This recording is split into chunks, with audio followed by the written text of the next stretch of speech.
The room had been sealed for years, and yet the air still carried a faint trace of perfume that did not belong to the present. Dust layered every surface like a soft blanket of denial, and the shutters remained half-drawn, holding the afternoon sun outside in long fractured stripes. The floorboards did not squeak. They exhaled, slowly, soundlessly, as if the house itself remembered what had happened and refused to let it echo again. In that stillness, the investigator paused, letting his eyes adjust to a world that once contained motion but now sat paused, like a photograph forgotten in a drawer. Her name had been Lisette Marrow, age 28, a violinist in the French Quarter, known among musicians not for fame but for tone, warm, steady, disciplined. She had lived here alone, though alone was never the right word in a city like New Orleans. Music lived in the walls. River wind pressed against glass. Footsteps of neighbors passed at all hours, carrying trumpet cases or grocery bags or the soft hum of a late-night tune. But on the night of her quiet departure, everything had hushed. Even the street outside had seemed to hold its breath. He stepped farther inside, the investigator, careful, controlled, wearing the same restrained expression he had worn decades before when called to this place. He did not touch anything at first. He simply observed. The old evidence tags still marked corners of tables, the frame of a mirror, the brass handle of a cabinet. The scent of cedar from her violin case lingered even now, a faint signal of discipline and rehearsal and repetition. Lisette had possessed a music box that, he remembered with clarity, ivory-topped, pearl-inlaid, small, no larger than two clasped hands. When opened, it released a tune so delicate it barely registered, more a whisper than a melody. He found it now where it had always been, on the small dresser by the window. No fingerprints, no disturbance. Time had respected it exactly as it was. His gloved fingers pressed the lid open.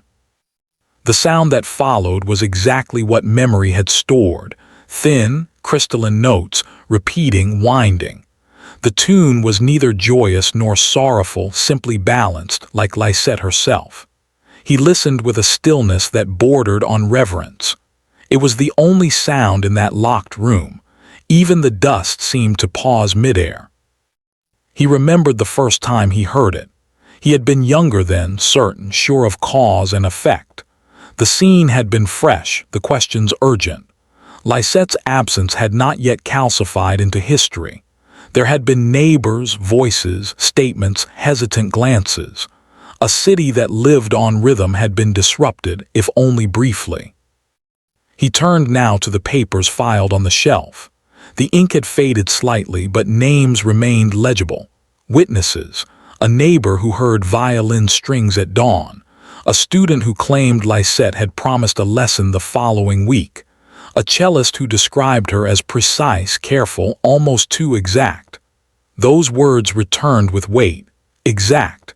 That detail still mattered. Beside the file, he found the photograph. Lisette on stage, posture aligned, chin tilted with discipline, bow poised midair. Not joyful, not sad, focused. Behind her, the blurred lights of a small chamber hall. New Orleans had countless places for a musician to disappear among applause, but she remained distinct in her concentration. He placed the photograph on the dresser near the music box. The two objects aligned almost intentionally, almost designed, a tune and a face. He considered that arrangement for a long moment. The floor near the window remained marked with faint chalk lines, the kind used to frame evidence before time faded urgency. He remembered his own boots positioned exactly there. He remembered gentle questioning, quiet replies, a violin leaning against the wall, a bow with loose horsehair, a score open to a sonata she had performed days earlier. Her personal background had included strict training, conservatory study out of state, returned to New Orleans for solace rather than recognition. She had performed in small gatherings, taught students who learned more by her silence than her instruction. Many spoke of her patience. Others spoke of solitude, though not as emptiness, more like a room that held practice sound. The investigator moved to the writing desk. Sheets of handwritten notation lay where they had always been, perfect staves, inked markings, crescendos, diminuendos, breath marks. He traced the air above them, not touching but remembering. Lisette had rewritten phrases many times. Her script was meticulous. Then another recollection surfaced, uninvited but exact. A note at the bottom of one sheet, written in smaller script, as if she had intended it to be seen only by someone who looked closely. He searched, flipping pages lightly until he found it. The ink remained faint but readable. Timing is everything. Not quite a message, not quite a warning, simply a truth she had lived by musically. Yet he remembered how that line had bothered him then. Why write it there? Why underline it? Why sign initials beneath it, small and careful? LM. He returned the page to its original position, letting the edges align. Outside, a passing car hummed, its low sound absorbed by old wood and dust. He recalled interviewing her closest colleague, a composer who had admired her control but admitted she often corrected rhythms with precision that bordered on obsession. "She hears more than others do," he had said, voice hushed. "Not just notes, everything between them." Everything between them, that phrasing lingered. The music box continued its final spins, slowing. Its last note held longer than expected, like a breath suspended. When silence returned, it settled with a softness that felt ceremonial. He moved to the closet gently, expecting nothing but memory. Instead, he found a single case, not the violin case, but a smaller velvet box. He lifted it, felt its weight. Inside, a tuning fork, silver, unblemished by age. Lisette had tuned meticulously. He remembered her demonstration once in rehearsal, 2 taps, exact pitch, unwavering. He tapped it gently now. A quiet, resonant tone filled the room, simple, perfect, unwavering. In the thin echo that followed, something aligned. A frequency. A room remembering its own sound. He looked again at the chalk markings near the floor. They indicated not struggle, not chaos, not interruption, just placement. Exact placement. He knelt there, letting the light from the half-drawn shutters illuminate the space. The violin had been positioned near the left wall, the bow angled precisely, the music box placed within reach, the tuning fork perfectly stored, nothing random, nothing hurried. The original conclusion had been absence without explanation, yet that term no longer fit. Absence suggests departure without design, but Lisette had lived by design. Every measure counted, every pause shaped meaning. He stood again, letting the quiet sink deeper.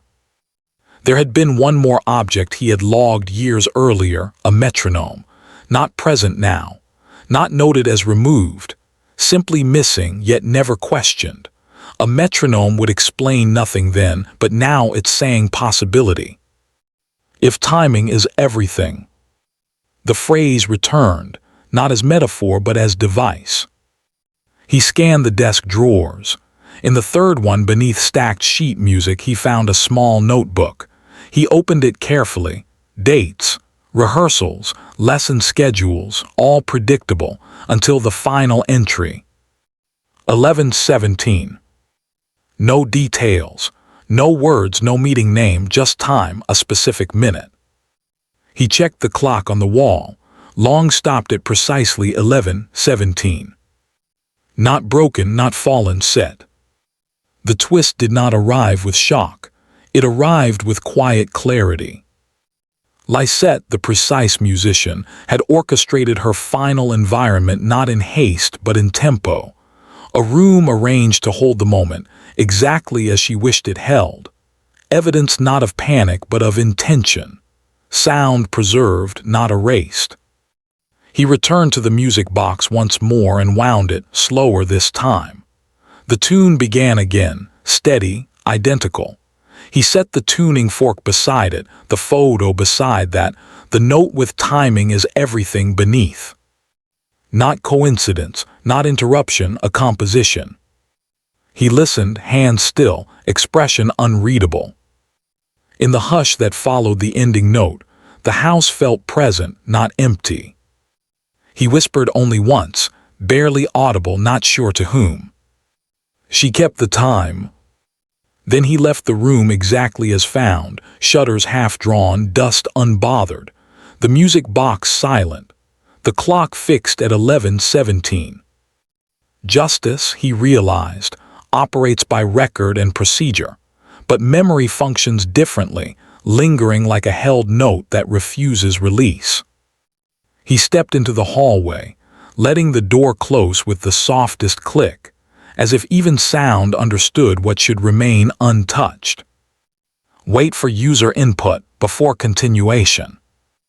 New Orleans held dusk like a long inhale, and as he stepped outside Lisette's old doorway, the street lamps flickered into their nightly hush. The investigator did not walk quickly. The city's pace set its own rhythm, and he aligned to it, letting the quiet roll over him like a tide retreating. The humidity tasted faintly like brass, the same tang that lingers on strings and tuning pegs after rehearsal. Even outside the room, the music box tune clung to memory, looping with patient insistence.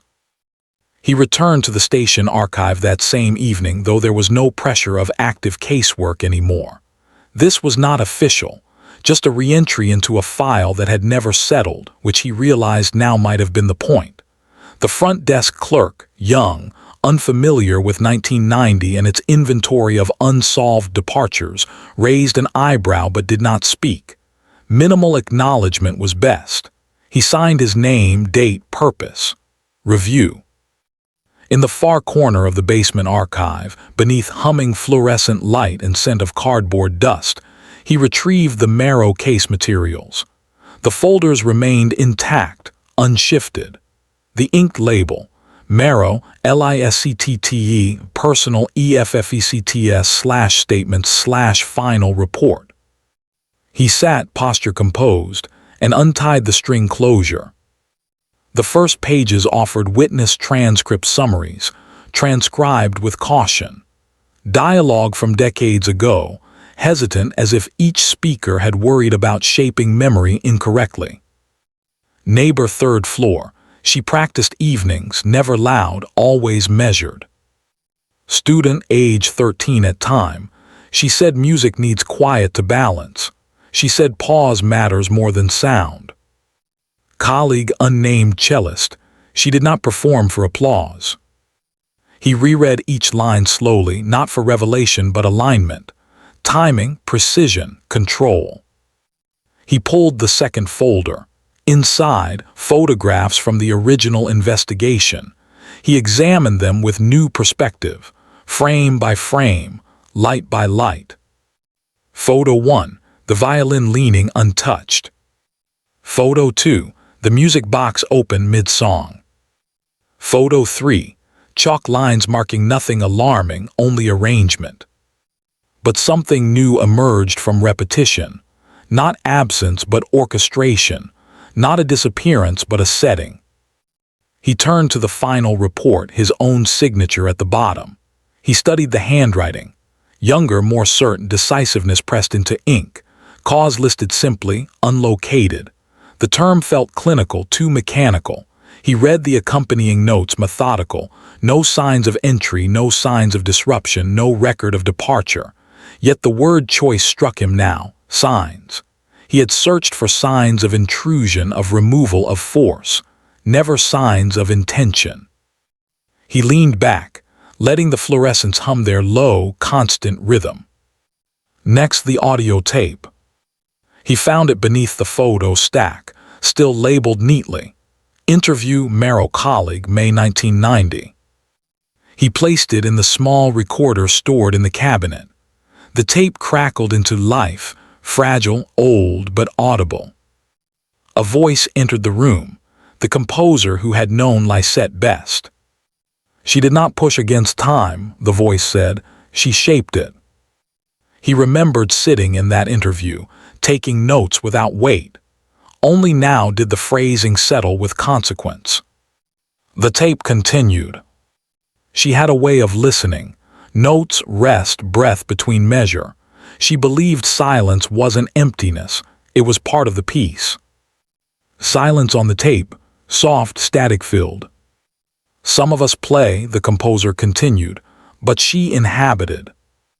The tape clicked off, end. He pressed rewind but only listened to the first line again. She shaped it.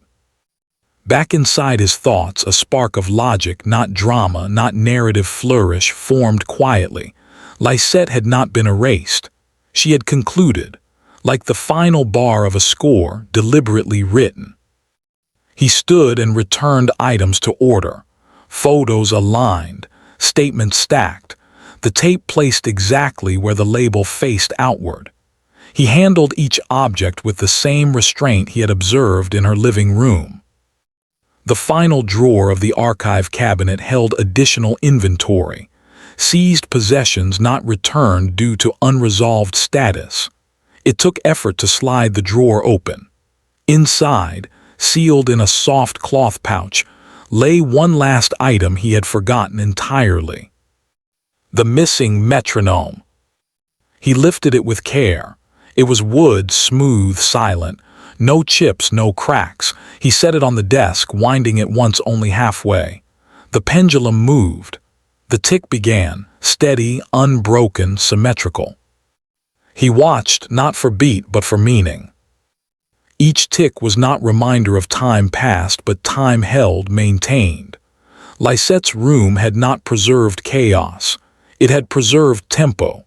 The house had sat in 11, 17 for decades by design, not malfunction. The small note surfaced again in his mind. Timing is everything. He let that sentence settle, not as metaphor but as confession. He imagined Lisette in her final night, precise.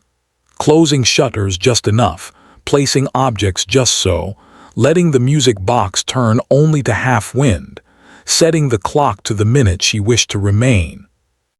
No struggle. No upheaval. A composition.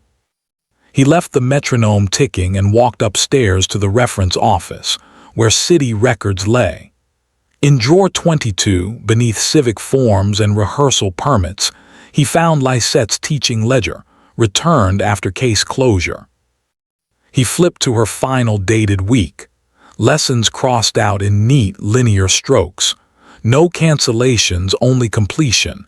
Every name accounted for, every hour taught. No unfinished bars. He returned the book. Midnight approached. The city beyond the archive doors softened into its nocturnal hum, not loud nightlife, just the quiet shuffle of wind against balconies, the distant warm echo of trumpet or clarinet practicing somewhere for tomorrow's set. He gathered nothing from the archive except thought. The folder, photographs, metronome stayed. His exit left the room as still as her apartment. Outside, the pavement carried a thin sheen of humidity. Streetlights gave the world a brass-like tint. He walked 3 blocks to the river, not to reflect in sentiment but to observe motion where stillness once ruled. The Mississippi rolled with quiet mass, steady as a metronome beat scaled into water. He leaned on the railing. The air tasted of mineral and faint salt. He thought of her music box tune, barely their melody, a near whisper. He understood now. She had composed not for audience but for duration, for preservation without decay. Some departures are not disappearance. They are final bars written, signed, placed. He did not seek closure. Closure suggests an end that erases sound. Lisette had never erased. She had sustained. A bar of thought formed. Where others leave behind evidence, she left measure. He walked back toward the quarter, passing old rehearsal halls, postered doors, neon-stripped signs of clubs that still hosted the late sets she once played. He paused outside one narrow doorway, a venue she had favored for its acoustics rather than its crowd. The owner had changed. The air no longer held her sound, but memory, like dust, stayed in corners. Inside, a pianist played slowly, hands drifting over keys with deliberate restraint. The melody was not hers, but carried a similar patience. He stood, not entering fully, just listening from threshold. Minimal notes. Spacious rests. Unhurried. He felt no sudden revelation, only alignment. This city understood the pause between tones. He did not order a drink or conversation. He simply allowed a few measures to fold into him before stepping back out. On the walk home, the quiet returned. He saw Lisette not in flashback, not in theory but in fact. A musician of precision whose final act was not event but arrangement. Back in his apartment, he placed no music on the stereo. He sat in stillness. A clock ticked 2 rooms away. For the first time, he listened to it not as reminder but rhythm. Investigation had given him files, statements, procedure, but Lisette had given him meter. The truth was not spectacular, it was meticulous. A life written in exact tempo chooses its own cadence. He exhaled once slowly and closed his eyes. Justice records, memory sustains. No verdict required. The following morning held a blue-gray stillness, the sky clouded but not heavy. He returned to Lisette Street without urgency, only continuation. The old shutters of her building remained half-drawn, dust held, identical to yesterday and identical to decades earlier. New Orleans morning usually carried street sweepers, horn warm-ups, cafe chatter, but this block remained insulated, as if tempo here followed different measure. He entered again with key authorization. The door opened into the same preserved air, cedar, dust, faint trace of perfume long absorbed into grain. He paused just inside, not for hesitation, but to adjust to the silence, to allow the space to dictate rhythm. His eyes moved first to the clock.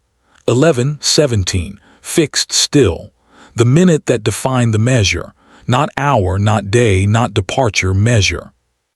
He did not rewrite theory. He examined room as conductor reading score slowly, marking rests. The music box remained closed on the dresser. He did not open it this time.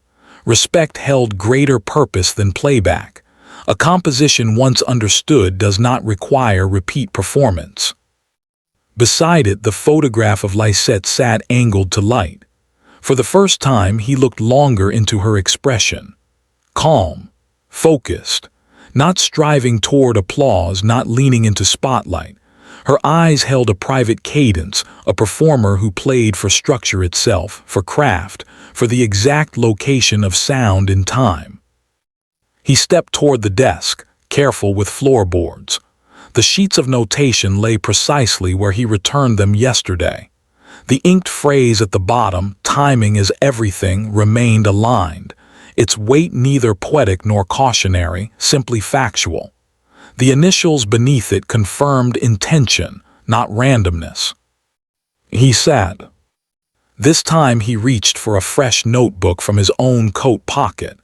Not procedural documentation, but analytical record. He began writing in short, measured lines, mirroring her calm brevity. Environment composed. Objects deliberate. Time chosen. Silence active. He stopped and let the stillness complete the thought. He rose and approached the window, opening the shutters only an inch further. Light shifted, not flooding, just softening. The dust in the air shimmered like fine rosin, the same powder violinists apply to bow hair for better grip on string. It made sense that even dust here contained musical association. He imagined her final minutes in this room. Lisette winding the music box once, no more. Setting the clock with steady hand. Aligning violin at rest, bow parallel, case near. Placing tuning fork in velvet and returning it to shelf. Closing shutters exactly half. Writing time in tiny script. Not leaving, not escaping, concluding. This was not absence born of disorder. This was interval, the rest sign composers mark not as emptiness but as structure. Silence with duration. He walked to the floor marking where chalk line had faded. The light now touched it differently, warming the grain. He lowered himself to sit. The quiet pressed but did not suffocate. It held. He thought of the metronome in the archive. Quiet now, but still set to beat if wound. Even removed from the room, it represented her logic, time maintained without need for observer. He spoke only once, to the air, voice nearly soundless. She resolved the final bar. The statement felt accurate, not dramatic. He stood and returned to the desk, scanning the sheet music again. His attention landed not on notes but on rests, small rectangles, spaced with deliberate consistency. In her hand they were not pauses between events but events themselves. He flipped one page, slow, aware that the paper might fracture if rushed. On the next sheet pencil markings added shaping, tiny breath marks at the end of certain measures. Breath, not sound. He wrote again in his notebook. She valued pause. Not just in music, but in motion, in life, in departure. He rose, closing the notebook with quiet snap. The sound was gentle in the still room, not disruptive. He walked to the center, letting his shoes align exactly where they had years ago when youthful certainty guided him. Now experience replaced urgency. He turned once, surveying space not as scene but as score. The apartment was not a location of event. It was composition, a final room arranged to hold time rather than explain it. He looked again at the dresser, the music box, the photo, the line notes, the silent air, all in measure. He left the room and walked the corridor to the building's narrow stairwell. The wood rail was warm from morning light. Each step echoed with restraint. Outside, the quarter began its slow daytime pulse. Musicians unpacked cases, cafes released fresh aromas into street air, and shopkeepers lifted metal grates with soft rattle. He headed toward the conservatory where Lisette once studied upon her return. The building remained modest, brick-lined, not renovated to modern shine. He entered with visitor registration. The hall smelled of polished wood and string resin. Practice room doors held small windows through which students leaned into scales, bow strokes, tone work, discipline over flourish, structure before expression. Lisette would have approved. A faculty member approached, older, silver-haired, posture upright in the way musicians carry lifetime alignment. Recognition flickered in the man's eyes. "You worked her case," he said, voice low, even. The investigator nodded, no elaboration. The faculty member paused, then continued, his words spare. She believed endings should be shaped. Not dramatic, not whispered as secret, just shared understanding between two observers of craft. They stood in silence for a time, listening to a student down the hall practicing slow, sustained notes, each bow stroke controlled, breath between positions measured. The investigator recognized Lisette's method transmitted across years, not by name but by quiet lineage. He thanked the man with small nod and exited. He walked next to the river again, not seeking interpretation but alignment with constant flow. The Mississippi moved with calm weight, steady, rhythmic, a liquid metronome beyond human measure. No rush, just continuity. He thought of justice systems, of reports, of timelines forced into grid. They function by closure, by end mark. Lisette had operated by different meter. She had not vanished. She had completed.